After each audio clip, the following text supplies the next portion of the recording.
Grandmaster. She joins me now from London. Really good to see you, Susan. Okay, I'm really fascinated by the drama within the story. Yeah, okay, so Hans Niemann admitting, by the way, to cheating in the past when he was 12 and 16, but online, he says he's never done it overboard.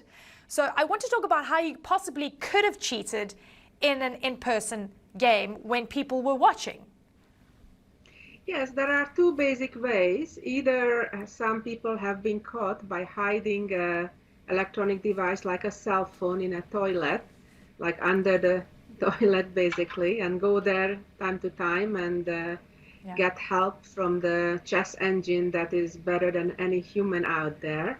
Or the more delicate way that's much harder to catch is when there are multiple people helping the player. For example, one person could sit anywhere in the world in their home, analyzing the game based on the live broadcast that relays the moves that the players play.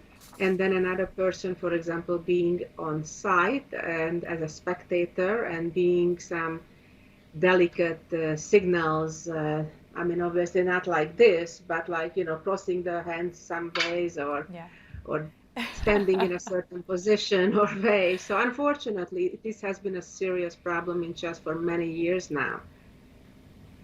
Yeah. I have to say, I'm super fascinated by all of these, probabilities here. This has been quite significant with Magnus Carlsen walking out of the game, and now all these series have come up as well. How does one now investigate whether he did cheat during this specific match, and then what do you believe the repercussions should be? Well, I certainly don't have all the information. I was not there when this game was played, and I've known Magnus for half his life, and I know him as a very principled young man, and he wouldn't make this implication even of an accusation without knowing more probably than all of us do. And I expect at some point that he may reveal more information or evidence. Yeah, and then so how would you, what would your suggestion be? Because you've said cheating has been an issue in the past. Yes. How would then one protect themselves during these matches? What would the rules of engagement be down the line? So the most important step would be to have a delay in the broadcast.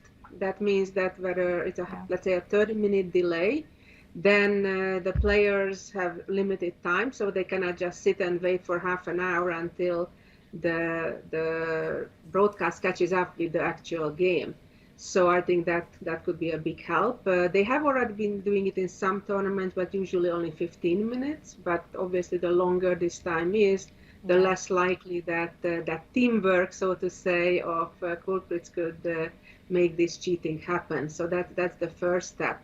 The second step is to not allow spectators beyond the first 15 to 30 minutes, because then that eliminates that option of somebody helping.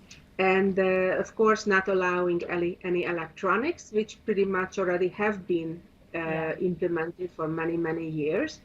The World Chess Federation doesn't allow not only cell phones or other laptops, obviously, but not even a watch or a pen, because technology... Not even a watch.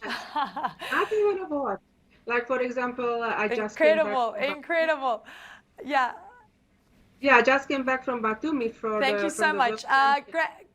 We've run out of time. We've run out of time. But Grandmaster Susan Polgar, thank you so very much. We remain in awe of your talents. Thank you so very much for shedding light on this story. All right, and that's it.